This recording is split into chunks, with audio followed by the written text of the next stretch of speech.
So I'll talk a bit about Olympic history, the Olympic Games, and particularly focus on the medals and the patriotic slash nationalistic aspect to the games. Because there's a lot of interesting things to be said about this. Um, I'm interested in Olympic history and I'm interested in the events generally. I have been over the past sort of three Olympiads from Beijing, I mean, in terms of summer games, Beijing, London, and now Rio de Janeiro. Before that, I wasn't hugely interested. It's sort of in the last 10 years that I've developed an interest in this. I've got some books. This is from London 2012. Great Olympic Moments. This is by the great British rower Steve Redgrave, who's one of our top Olympians. He's talking about a wide variety of moments from across the board of Olympians. This is a book on the Beijing Olympics, biography of Jessica Ennis, who's one of our top Olympians as well. So I have a lot of material there on Olympic history. I've also got a series of DVDs, both on the London 2012 Games and on Olympic moments throughout history. So it's something that I have spent quite a lot of time looking at. There's particular events I enjoy more than others, like watching. Obviously, I'm very interested in boxing. That is my top sport. But I also like gymnastics. I like swimming. I like all the aquatic events. Um, so the good thing about the Olympics is you can sort of focus on whatever respective sport you're interested in. It's not like having to sit through hours of a sport that you don't like. Of course, I accept the Olympics isn't for everyone, and I think there are some reasons for that. Anyway, before I get onto the main point of the video, I just thought it would be interesting to talk about the medal tables. In the end of the day, the Olympics is a very, very competitive event. It is the epitome of human competition in some ways, and I think it is the world's biggest competition of any kind. Um, I mean, not just in sports, but of any description. I mean, the world's biggest music competition is the Eurovision, but that's only European countries. So I think across the board, this is the biggest competition of its kind. That's why it's such a big event. The first modern Olympiad, of course, was in 1896 in Athens, and only a small number of countries have been involved in it from the very beginning. My country is one of them. Even the United States, actually, unless I'm mistaken, the first time the American Olympic Committee took part was in the 1900 Games in Paris. So the very first games, there was only about a dozen countries taking part, all European countries. Needless to say, the Olympics has ancient foundations, going back to the ancient Olympics of Greece. There was a lot more aspects to that in terms of actually the ritualistic side of things, the paganism, all the different aspects involved in that. So there were certain sports involved in the ancient Olympics, which have the modern equivalents today, but were in some ways a lot more brutal in those days, like I forget the exact name, but there was an ancient style of boxing which would be very brutal by today's standards, sort of bare knuckle. Um, I'm kind of annoyed that I've forgotten that now, but I've also got a documentary on the games of ancient Greece, and they were very brutal affairs. People died in them. So Olympic history has a very, very long history, going over several millennia. Okay, so I'm going to read out the top 20 countries as per Wikipedia, and I assume this doesn't include Rio de Janeiro. At present, the medal table for Rio de Janeiro is the US, China, Japan. Now, what I look at is the overall medals. A lot of tables put it by the number of golds won first, but not the overall number of medals. I look at gold, bronze, and silver. Japan's doing very well in this games. In these games, Team GB.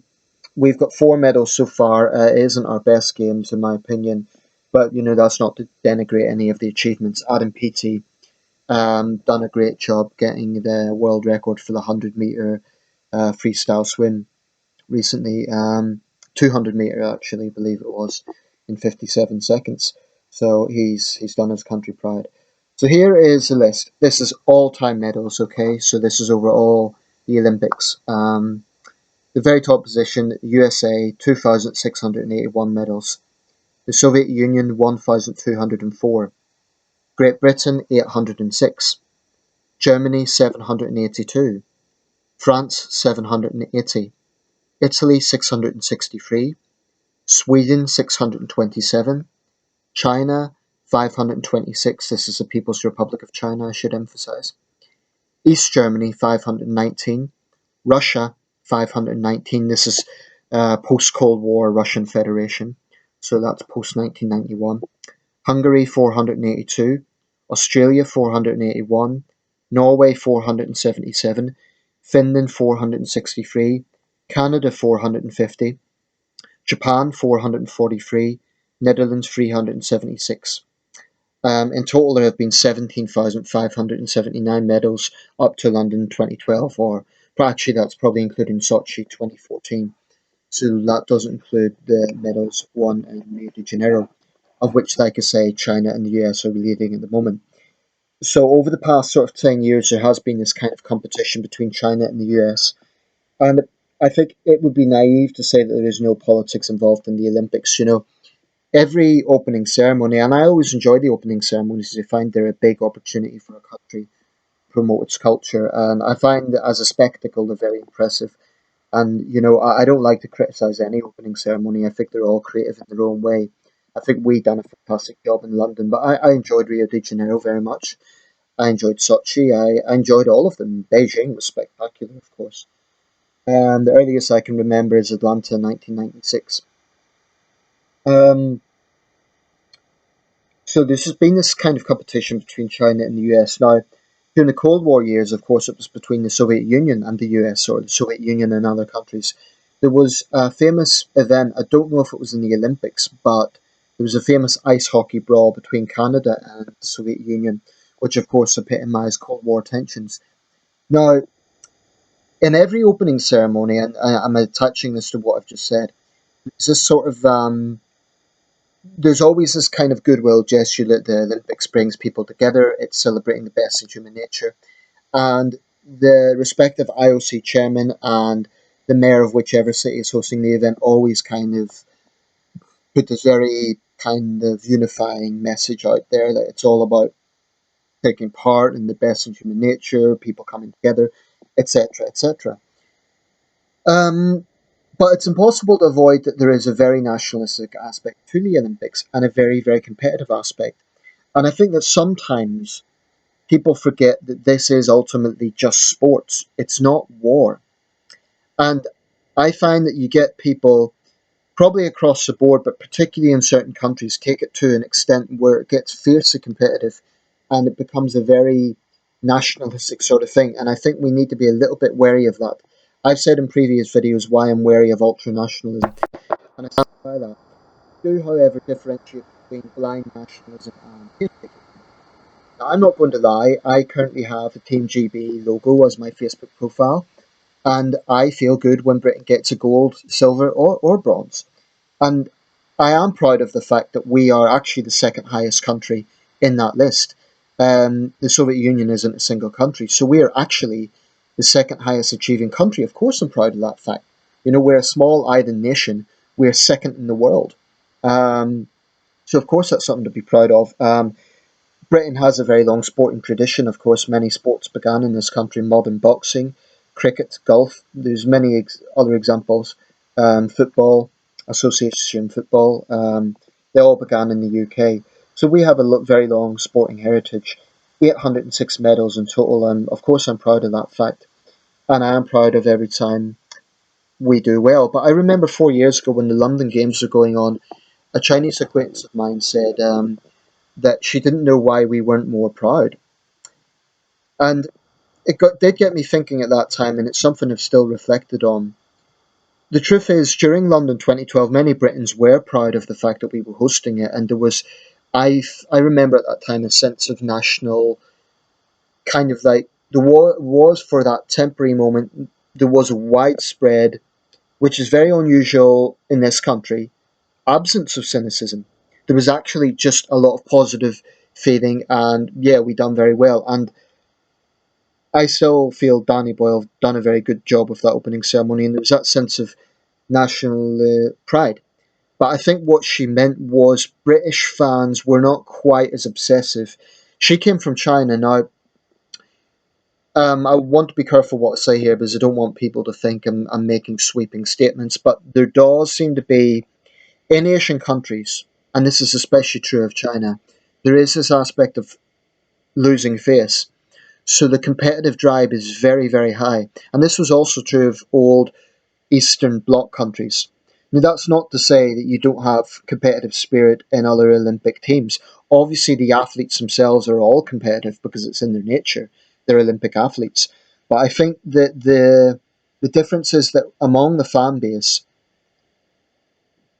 Britain's, I mean, our press focus a lot on it, but I don't really think the average British person cares that much about where we are in the medal tables. Personally, I'm happy about the fact that we do very well generally, but the average British person, I don't think cares that much about it. In other countries, I think there is much more of a kind of national drive, like we must be the best.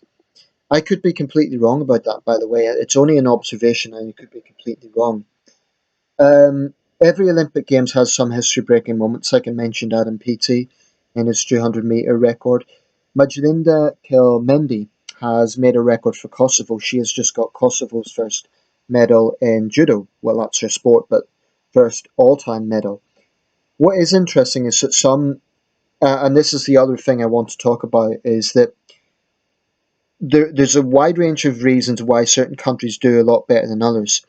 Obviously, if a country has more athletes, that increases the likelihood of getting a medal. So if you have one Olympic committee that maybe has 300 athletes, obviously they're going to have better chances than a country that maybe has four. But what I do find hard to understand is that some countries have a very big population, yet they have very small Olympic teams. India is a prominent example now. And I'm not saying this, by the way, to be disrespectful or anything like that. It's just an observation. In its whole Olympic history, India's only got 26 medals. Now compare that to China, which has 519, and I'm comparing it to China because it's the nearest equivalent in terms of population. Bangladesh, 160 million people, no Olympic medals. I always find myself kind of pitching almost for other countries as well. Of course, I want Britain to do well. Um, Incidentally, I think it should be Team UK, and I won't make too much a point of this, but our current name is Team GB. I think it should be Team UK to encompass Northern Ireland. Yeah, that's kind of just a side point. So I don't understand why India really struggles. I mean, there must be in the whole country of India more talent pool out there. So I don't know what the issue is.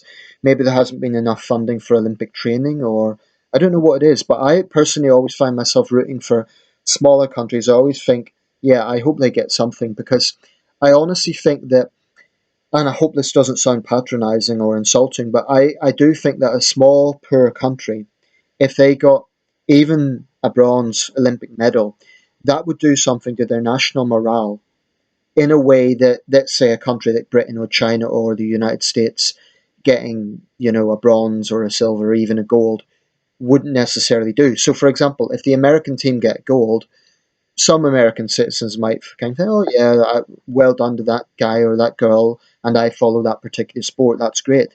Likewise, in the UK, we would focus on it, but the whole nation certainly wouldn't celebrate. Now, I believe that if a small, poor country got a medal in any event, that would really boost the morale of the whole nation. So I actually find myself rooting in some ways for those countries that have got nothing. I also feel good for countries that are going through a particularly hard time, whether they're going through war or whether they're just going through a difficult time. It could be a natural disaster. I always kind of, without wanting to be too sentimental about it, I always find myself kind of hoping that they will do well and get some medals simply to boost a bit of national morale. I think that's very important. So why is it that some countries do better? Clearly, there's a consistency. A lot of those countries in the top 20 that I named are European wealthy countries. There are a few exceptions. Obviously, Russia, East Germany would not be so wealthy, but in the case of, well, the Soviet Union, they had a very big, they usually had very large Olympic teams. They also had training programs that were very intensive, and I think that's very much true of some of the Asian countries today. We've all seen the Chinese photos, of course, with 9-year-olds being trained in the gymnastics in a very very, very meticulous way, which is, of course, is a controversial issue. I personally don't think that's. I personally feel uneasy about that because I think it's adults pushing children to be something. I understand gymnasts have to start very young, but I don't know. I don't think that happens in every country, and there's other countries that have good gymnastic performance that don't use those sort of methods. So I'm uneasy about that. Um, but yeah, anyway, the point I'm making with this is there is unquestionably a national drive in the medals table, and national aspects to that. But I would remind everyone watching this, whatever country you're in, ultimately we have to remember this is just sports. And, people have a right to feel good if their country are doing well, and I think that's completely understandable. But sometimes people do take it too seriously and it goes to their head and they treat it like it's almost a war. Ultimately, this is just sports. And, we have to remember that the athletes are training. They're doing it for the country, but it's also for their own achievements. So we have to bear that in mind. Um, I mean, if a country does very well in the Olympics, it will do something for national morale. It won't necessarily change all the problems, but I think another aspect is, of course, the provision of Olympic facilities. I mean, in my city, we're lucky to have an Olympic-sized swimming pool. I might go there this week, actually. It is open to the public for anyone to use, but it's Olympic size, so presumably, if there was any Olympians from Sunderland who were involved in swimming, that's where they would train. But I assume they would have it closed off for their training times. I don't know how exactly it works. Um, Obviously, if a country is going through civil war, it's difficult for them to provide the Olympic facilities because the governments have much bigger priorities on their plate. Um, but I just think it's an interesting subject. Even in recent years, though, I mentioned the political aspect. When countries are involved in a situation of war, sometimes that can come into the Olympics. It was, of course, the 1980 Moscow boycott, and then Russia retaliated by the 1984 Los Angeles boycott, because of politics, of course. In 80, the Carter administration had boycotted Moscow because of the Soviet invasion of Afghanistan. In 1984, it was basically just, retribution. In more recent years, there were all the controversies around the Beijing Olympics with what was happening in Tibet. Russia at that time, of course, had its war with the Georgian Republic. The Sochi Games had plenty of controversies. To be honest, I don't think there is a single Olympic Games that is entirely controversy free. Every Olympics has controversies. This one is no exception. I mean, with Rio, there's a political situation in Brazil. There's the Zika virus. There's unprepared stands. There's spectators collapsing from sunstroke because they're waiting so long. Half filled um, venues. That was the same situation in London. I think when a city decides that it wants to pitch itself to host an Olympic Games, they need to take everything into account. And I don't think it's fair to entirely blame one person or one group of people. Everyone has responsibility. It's a collective effort. Um, the next Olympics, of course, is in Tokyo. Then after that, the cities will pitching for it will be Los Angeles, Rome, Paris, and I believe there's one other European city. That will be decided next year in Lima, I believe, is where the decision will be made. Um, Anyway, I'm going to round it up there. So there's a wide range as to why countries get more medals. It could be because they have more training facilities. It could be more funding for the respective sports organisation. It could be bigger teams. Um, I am, of course, proud that my country is that high up, but I'm also aware that, in recent years there's been, I mean, at the moment there's a sort of spat between the Australian and Chinese swimming teams. There's a situation with Russia and doping, etc. I can't help but feel there's a little bit of hypocrisy or a little bit of inconsistency. It almost looks phony when the IOC talks about peace and goodwill. I will say one thing though, there is actually a special medal. I'm not sure if people are aware of this, but for good sportsmanship, that is a special medal for teams and individuals who show exceptional sportsmanship. An example was, I forget which game it was, but there was one sailing team that was in big trouble. The boat had capsized. I don't think they were drowning, but they were in big trouble. And I believe it was a Norwegian team got that special sportsmanship medal for holding back and trying to help them out. it was a team from another country. I forget which country, but occasionally that does happen, and I really, really welcome that. I think it's a very good concept. Anyway, I'm going to round it up. Let me know what you think. Um, if you are from a country that perhaps isn't doing as well as that you would like, do you know why that is? Is it from a lack of funding? Is it a lack of public interest? What is the reason? Um, and do you think that people take the Olympics too seriously? Let me know your thoughts. Thanks for watching.